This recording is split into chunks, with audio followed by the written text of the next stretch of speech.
హోషేయ గ్రంథంలో మనం ఈ భాగాన్ని ధ్యానిస్తూ వచ్చినట్లయితే, పరిశుద్ధ గ్రంథంలో ఉజ్జియా, యోతాము, ఆహాజు, హిజ్కియా అనేటువంటి యోధా రాజుల దినముల్లో యెహోయాషు కుమారుడైనటువంటి యెరోబాము అను ఇశ్రాయేలు రాజు దినములలోను బెయేరు కుమారుడైన హోషేయకు ప్రత్యక్షమైనటువంటి యెహోవాకు, అంటే ఈ రాజుల యొక్క కాలమంతా కూడా హోషేయ ఒక ప్రవక్తగా ఉంటూ వచ్చినాడు. ఉజ్జియా కాలంలో, యోతాము కాలంలో, ఆహాజు కాలంలో, హిజ్కియా కాలంలో, అలాగే యెరోబాము కాలంలో, వీరు అందరి రాజుల యొక్క కాలాలు, వారు పరిపాలించిన కాలమంతట్లో కూడా హోషేయ మరి దేవుని ప్రత్యక్షతను పొందుకొని ఒక ప్రవక్తగా కొనసాగుతూ వచ్చాడు. నిజంగా ఇంతమంది రాజులు పరిపాలించిన కాలంలో హోషేయ ఒక ప్రవక్తగా కొనసాగటం అనేది నిజంగా హోషేయకి దేవుడిచ్చిన ఆశీర్వాదకరమైన స్థితి. దేవుడు తనను ఒక ప్రవక్తగా ఎన్నుకున్నాడు. అంతమంది రాజ్యాలు, అంతమంది రాజులు పరిపాలించినప్పుడు అన్ని సంవత్సరాల పరిపాలనా కాలం అంతా కూడా హోషేయ ఒక ప్రవక్తగా కొనసాగుతూ వచ్చాడు. అయితే ఇక్కడ ప్రాముఖ్యమైన విషయం ఏంటంటే, యెహోవాను విసర్జించి జనులు బహుగా వ్యభిచరించుచూ ఉన్నారు. కనుక ఆ దినాల్లో పరిస్థితి ఏంటి? వారు దేవుణ్ణి పూర్తిగా విసర్జించి వేసి వ్యభిచరించే అనుభవంలో వారు ఉన్నారు.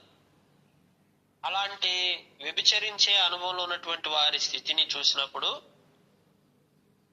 దేవుడు ఏం చేశాడంటే, వ్యభిచారము చేయి స్త్రీని పెండ్లాడి వ్యభిచారం వల్ల పుట్టిన పిల్లలను తీసుకొనుము అని ఆయన హోషేయకు ఆజ్ఞ ఇచ్చాడట.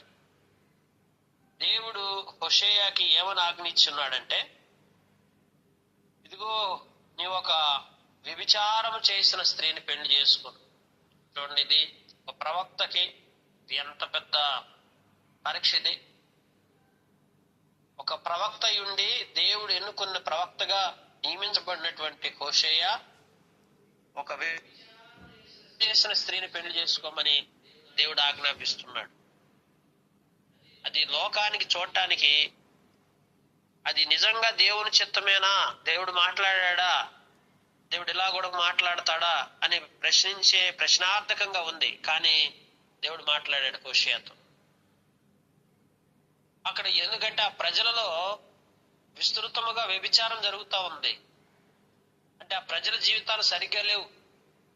అలాంటి భయానకమైనటువంటి వ్యభిచార స్థితిలో ఉన్నటువంటి ఆ ప్రజల స్థితిని దేవుడు చూసి ఏం చేశాడంటే, ప్రవక్త అయినటువంటి హోషేయను వెళ్ళి ఆ వ్యభిచారం చేసే ఆ కుటుంబాల్లో నుంచి ఒక స్త్రీని పెళ్లి చేసుకుని వానికి నువ్వు పిల్లలు కనాలి అని ఆజ్ఞాపించాడు. ఆజ్ఞాపించినప్పుడు దేవుడు ఆజ్ఞ మేరకు, దేవుడు చెప్పిన దాన్ని బట్టి దిబ్లయము కుమార్తె అయినటువంటి గోమెరును హోషేయ పెళ్లి చేసుకున్నాడు.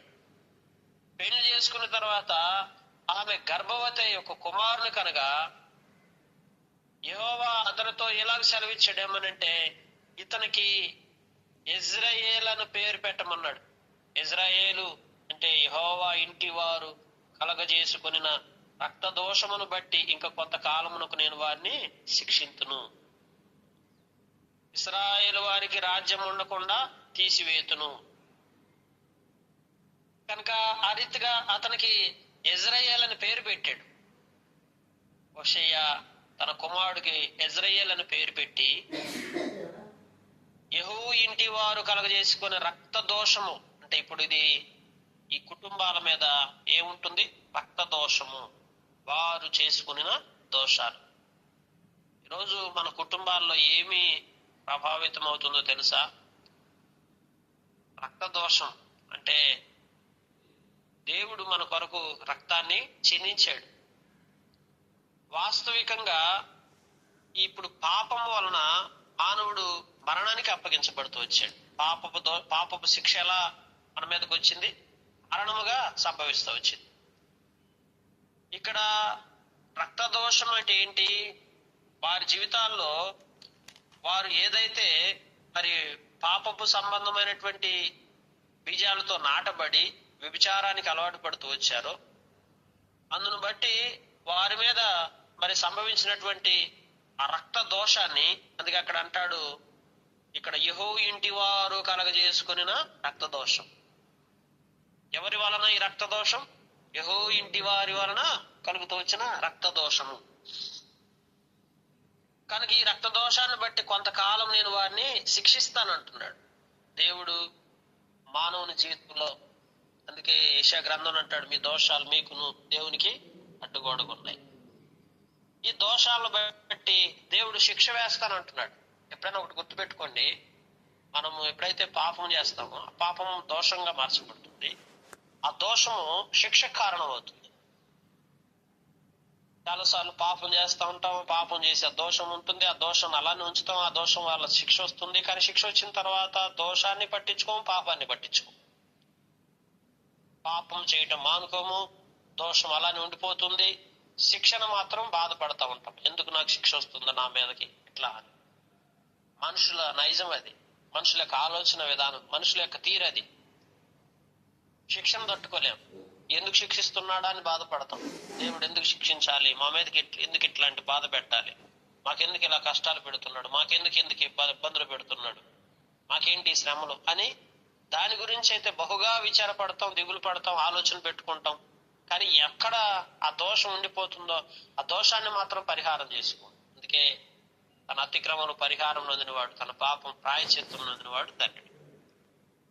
దీన్నైనా ప్రాయశ్చిత్తం చేసుకోవటం, పరిహారం చేసుకోవటంలో ఆశీర్వాదం ఉంది. దోషాన్ని తొలగించుకున్నట్లో దీవెన ఉంది. కానీ ఆ దోషాలను అలా ఉంచుకున్నట్లో శిక్షకి కారణం అవుతుంది.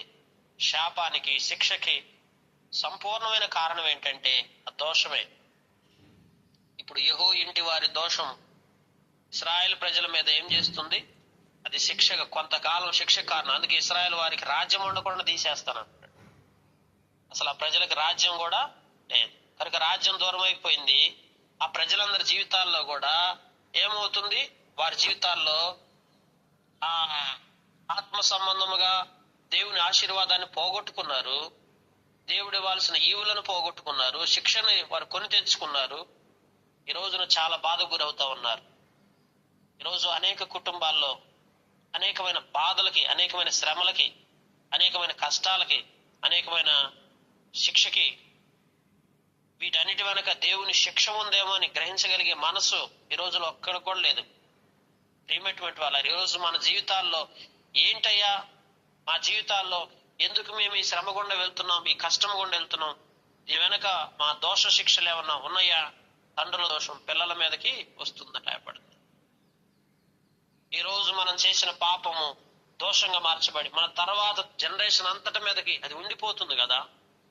కనుక ఉదయకాల సంబంధు యెహోవా ఇంటి వారిని బట్టి ఇశ్రాయేలు ఎట్లాగా శిక్ష అనుభవిస్తున్నారో, రాజ్యాన్ని పోగొట్టుకున్నారో, నిజంగా వారి వ్యభిచారపు క్రియలను బట్టి వారి జీవితాల్లో ఎంతగా నష్టపోయారో ఇక్కడ వివరిస్తున్నాడు హోషేయను. అందుకే దేవుడు ఏర్పరచుకొని అక్కడ ఆ జనాంగంలో కలిసిపోయి వారిలో ఆత్మీయత తీసుకురావటం కోసం హోషేయని దేవుడు ఒక ప్రాఫిట్ గా ఉండి కూడా ఏమవుతూ వచ్చాడు, ఒక వ్యభిచారం చేసే స్త్రీని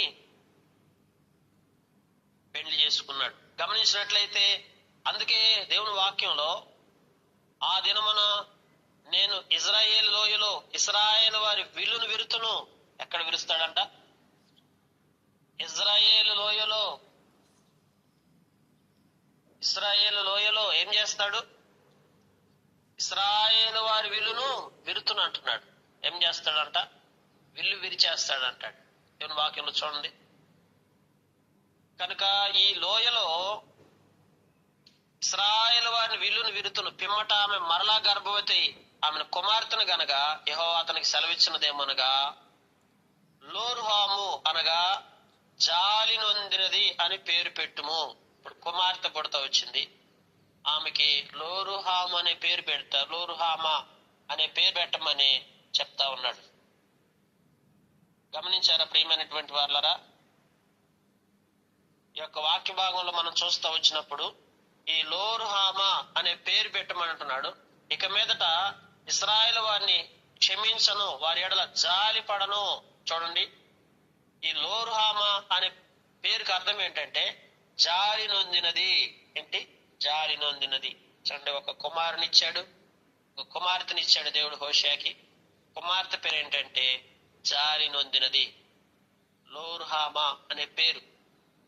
ఎందుకని ఈ పేరు పెట్టారంటే యోధా వారి ఎడల జాలిపడి విల్లు, ఖడ్గం, యుద్ధము, గుర్రములు, రౌతులు అను వాటి చేత కాక తమ దేవుడని యెహోవా చేత వారిని శిక్షింతును. చూడండి, వారిని రక్షింతును. దేవుడు ఏం చేస్తుంటున్నాడు? దేవుడు ఎలా రక్షిస్తాడంట?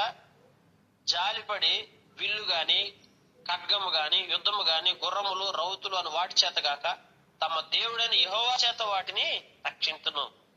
ఇక మీదట నేను ప్రియమైనటువంటి వారులారా, వారి ఎడల జాలిపడను, ఇశ్రాయేలు వారిని క్షమించను. అయితే యోధా వారి ఎడల మాత్రం జాలి పడతాను, వారిని నేను రక్షిస్తాను. ఇశ్రాయేలు వారినేమో నేను జాలి పడనని చెప్తున్నాడు. వారి విషయంలో నేను అసలు జాలి పడటం గాని క్షమించడం గాని ఏమీ లేదని చెప్తున్నాడు. యోధా వారి విషయంలో మాత్రం ఏమంటున్నాడు? ఏ ఖడ్గాలు, ఏ రౌతులు, ఏ గుర్రాలతో పని లేకుండా నేనే వారిని రక్షిస్తానంటున్నాడు. దేవుని బిడ్డలారా గమనించండి.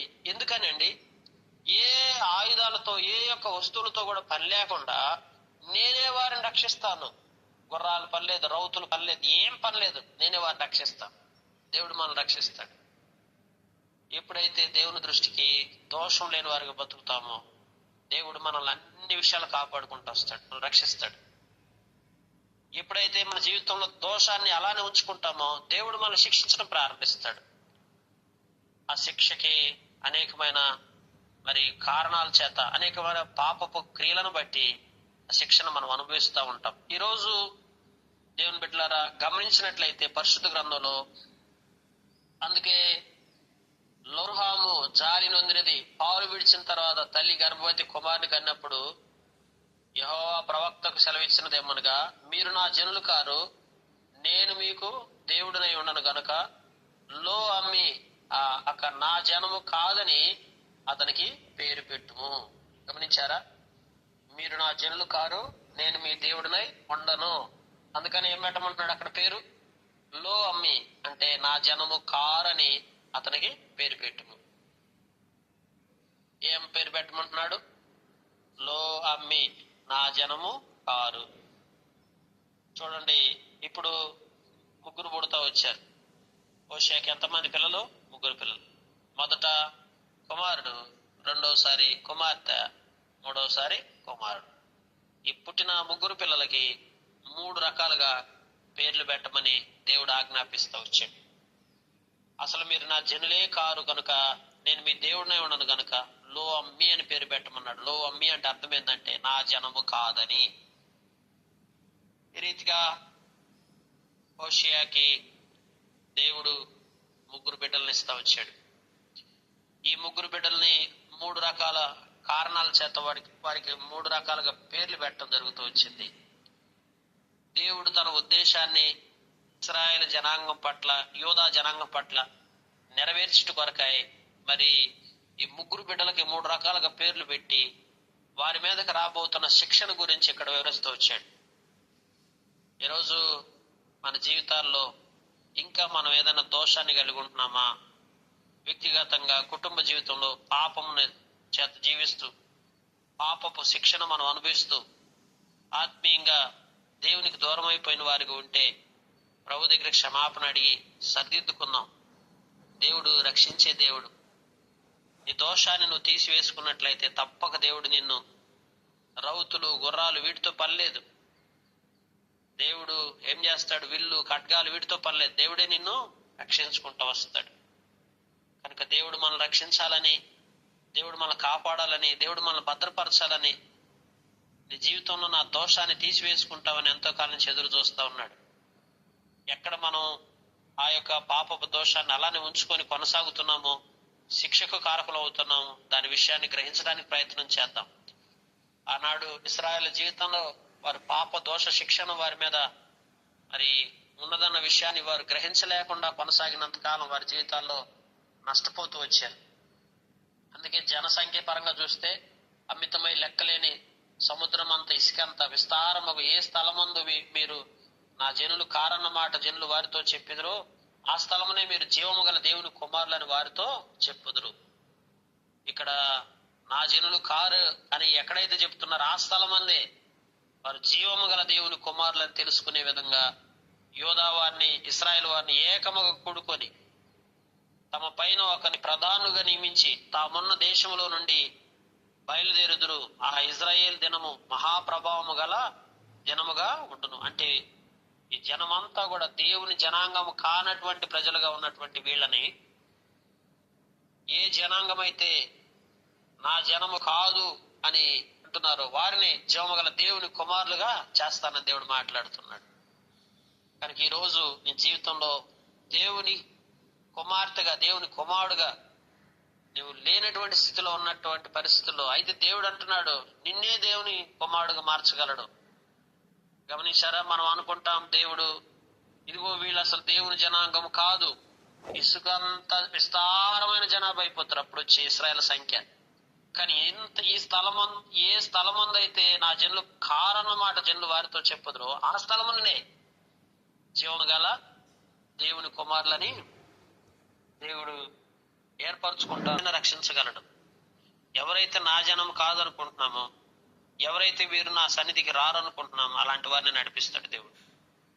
దీన్ని మనం నమ్మాలి. చాలాసార్లు మనం అనుకుంటాం వీరు ఆసక్తిగా ఉన్నారు, వారు ఆసక్తి లేరు అని. ఇట్లాంటిది ఏం లేదు. దేవుడు మార్చాలనుకుంటే ఎలాంటి వారినైనా పట్టుకొని ఆయన సన్నిధికి నడిపిస్తాడు. కనుక ఏ జనం అయితే నా జనము కాదనుకుంటున్నామో, నాకు సంబంధించిన వారు కాదను అక్కడే వారిని నేను రక్షించి వారిని ఆత్మీయతలో తీసుకొస్తానని దేవుని వాక్యంలో మనం చూస్తూ ఉంటున్నాం. కనుక ప్రియమైనటువంటి వారులారా, మన మీద ఉన్న దోషం ఆ శిక్షను తొలగించుకొని దేవుడు కాపాడే జనాంగముగా దేవుని ప్రజలంగా ఎట్లాగైతే దేవుడు వారిని ఏర్పరచుకొని రక్షించాడో విస్తారమైన సంఖ్య అయిపోయారు. అప్పటికే దేవుడు వారిని ఎట్లయితే రక్షించడానికి ఇష్టపడతా వచ్చాడు, ఈ రోజు నిన్ను నన్ను కూడా రక్షించాలని, మనల్ని రక్షించాలని కలువరిలో మన కొరకు ప్రాణం పెట్టాడు.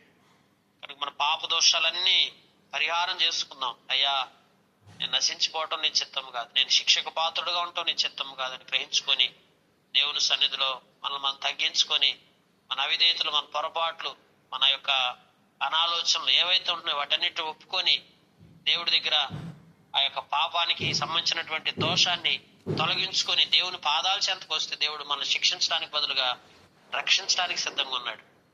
కనుక శిక్షించబడదామా రక్షించబడదామా? ఉదయకాల సంబంధం ఆలోచించండి.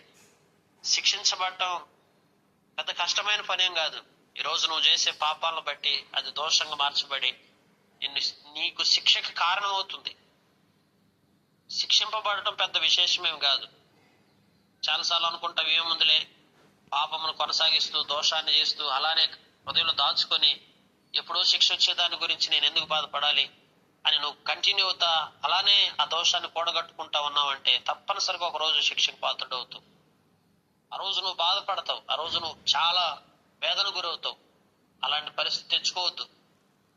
దేవుడిచ్చిన సమయంలోనే ఒక మహాదినం ఒకటి ఉంది. ఏంటా మహాదినం? ఇక్కడ చెప్తున్న మాట, ఇశ్రాయేలు యోధావారు మొత్తం కూడా ఇశ్రాయేలు యొక్క ఆధిపత్యంలో వారందరూ ఏ స్థలమందైతే నా ప్రజలు కాదని చెప్తున్నారు వారిని నా సొంత కుమార్తెలుగా నా రక్తము చేత కొనబడిన వారు, అందుకంటాడు నా స్వరక్తం ఇచ్చి సంపాదించిన సంఘం అంటాడు. అంటే ఆయన రక్తము చేత మనల్ని విమోచించి ఈరోజు ఆయన స్వజనాంగముగా మనలందరినీ ఏర్పరచుకొని ఆయన బిడ్డలుగా పిలువబడుతూ ఆయన మహిమ నిమిత్తం ఉండాలని దేవుడు నిన్ను నన్ను ఏర్పరచుకున్నాడు.